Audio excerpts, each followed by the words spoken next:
Hey, it's Chase Parham here with the instant analysis. Cal 28, Ole Miss 20 today from Bald Hemingway Stadium. Obviously, the last 5 minutes or so got pretty lively there. Everybody can hear me. Somebody log in and just tell me you can hear me. We're pretty good noise-wise, and we'll get into some questions. We'll talk about a few of the things. Riding solo today. Neil's in Fayetteville, as most of you guys know. So, all right, we can hear me? Good. All right. Yeah, Neil's in Fayetteville. Got coverage about halfway through a column, a commentary, or whatever right now. So working on that. Obviously, quarterbacks and officials took over sort of the end of the game storylines there. So you can throw it out as far as any questions. We'll get into a little bit of it here as we're getting started. Matt Corral rib injury. He had happened a little earlier in the second half, and then he re-aggravated it there on I guess Ole Miss's penultimate series of the game. He will be evaluated more tomorrow. We don't really know what the extent of that is to this point.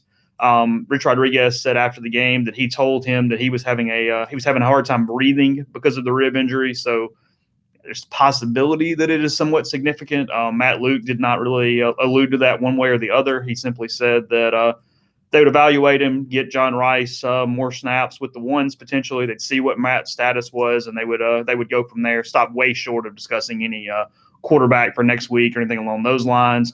Rich Rodriguez made kind of a joke about 2 minutes into his press conference about how we're bringing up controversies, discussing John Rice and Matt and what happened. Obviously, John Rice Plumlee having the big day. Again, you can throw me any questions here. So we got people on, so just throw anything you got in there, and I'll see it and get to it.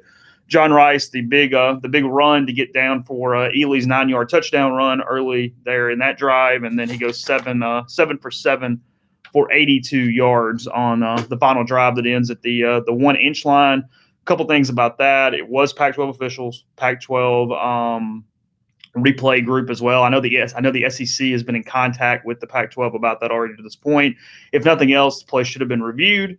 Also, you kind of come back, and there's so many different things to look at on that final drive. On the first or second play of the series, Ole Miss didn't get out of bounds, could have saved some time right there. They were out of timeouts. The run play there on first down inside the 10 when they had first and goal as well. So a lot of things there late for that one. Probably, like I said, at least if nothing else, should have been reviewed. Elijah Moore looked like he was in the end zone. I still haven't seen anything straight down the line, but it looked like that I thought he cut the route off a little short. I think Neil texted me that too. Thought that was maybe the biggest deal from a structure standpoint of that play, because there was room to kind of not break the route off when he did. But either way, I did think he was in the end zone. You review that, you've got a little more time to set up for the fourth down play. And if nothing else, it should have been fourth and goal from just a foot or an inches or whatever. It looked like they almost spotted the ball close to the 1-yard line there on fourth down as well. So that was interesting. Just a couple quick takes from the last couple minutes there with that. Was I surprised by crowd size, Avery? No, I'll be honest.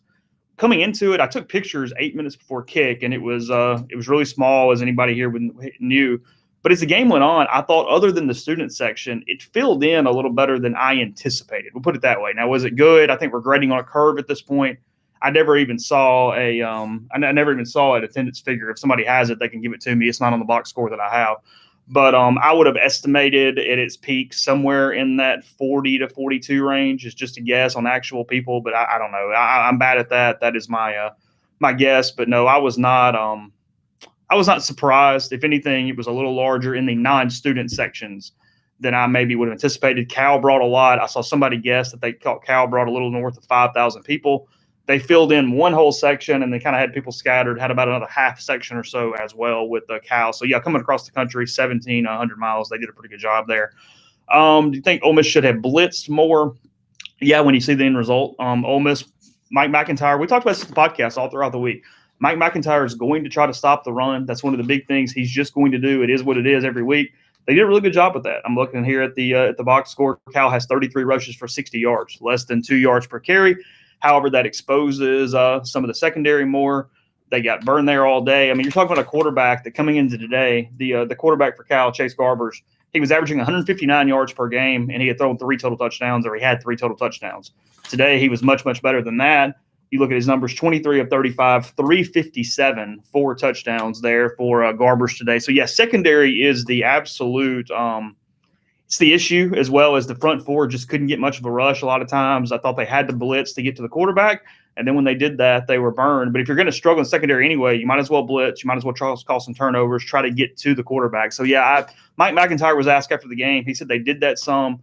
Still, got to him a little bit, and then also just couldn't make it work. They didn't get there, and then they got popped by some big plays on Cal. Just couldn't get off the field on third down. Gave up way too many plays defensively, and that secondary is the question, because you got a guy like Garbers here who's not a great quarterback. He's just not. He's going to be one of the bottom tier quarterbacks Ole Miss sees this season, and in games that they have a good chance of winning, they've got to find a way to do better than that. So you got to bring pressure. You got to cause some turnovers. You got to do something to get there out of rhythm, because at one point, Garber's just in complete rhythm, just kind of picking it apart. A lot of short stuff that turned into missed tackles and longer runs.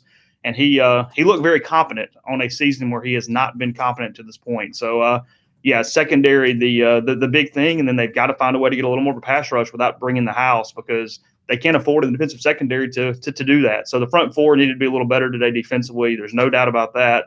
Just didn't make the impact that I was kind of expecting there at one point. Is Cal's O-line that good, or they get away with a lot of holding calls? There's a couple of holes that I thought were big deals, but for the most part, I thought they were just dominated the game. I thought Cal's offensive line was really good. I thought they controlled Ole Miss from the standpoint of an offensive line, defensive line standpoint.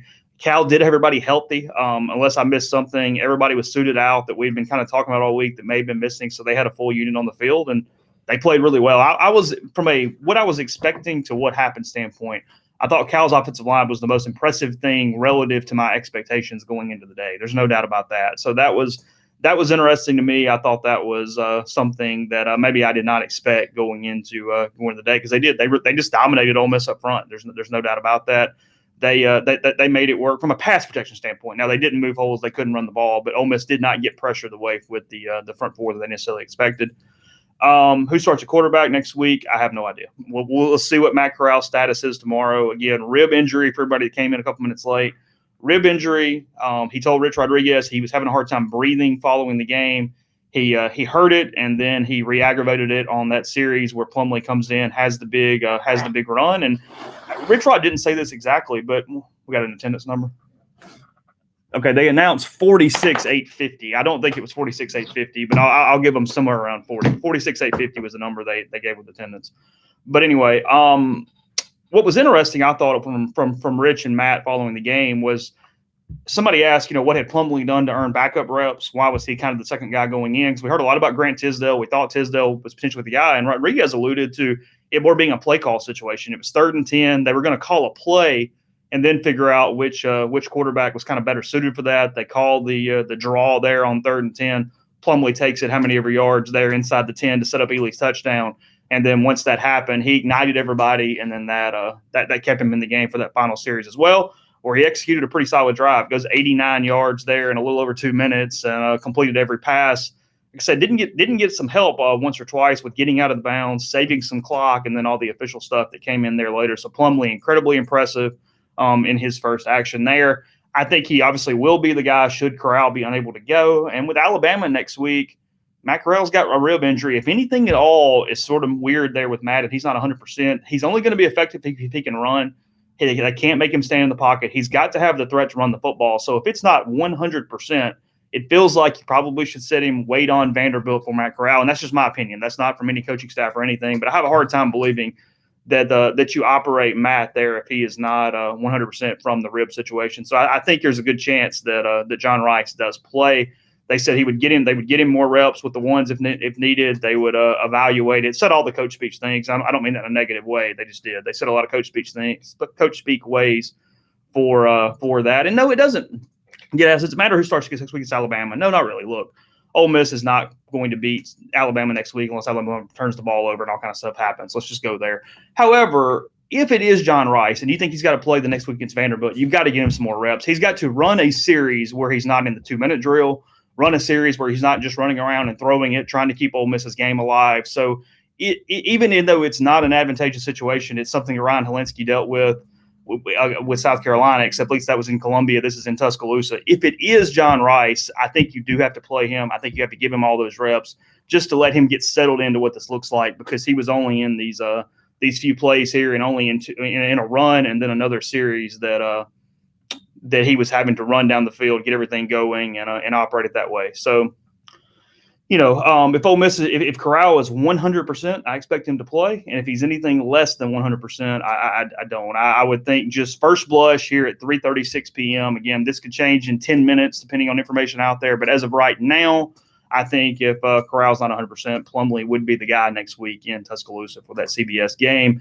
Teammates really rallied around him. He one of the big things I noticed there right after the game, he was being consoled by his offensive lineman. He's pretty crushed because he was real close to having a chance there to tie that thing up and really impact this thing. And I wrote about this in my thing. I had a friend text me right there at the end. They talked about how the crowd did come alive. His run, Ely's run, and sort of ignited everything for the first time in the game in a while, because even early on when Ole Miss scored and there was a little bit of momentum and whatever, it was still subdued compared to there at the end. So there was something about Ely and Plumlee and kind of what was going on there that did impact and really change the way the crowd was interacting with that game. So I found that interesting. I thought that was pretty something to watch as we move forward there with this. Anybody got anything else? Be a little shorter today because I do have without Neil, I've got some other stuff going on. Got to finish writing as well, and there wasn't much way to write ahead. I've always told you guys that a coffee table book of deleted stories would be something of interest, and I had probably about 600 words written before those final few series that completely got thrown out into the trash. So we had to start over. Obviously, the last couple series of the game changed things. So anything else while we're discussing this, again, we'll see. Really only news there being Corral moving forward. Ole Miss now at 2-2.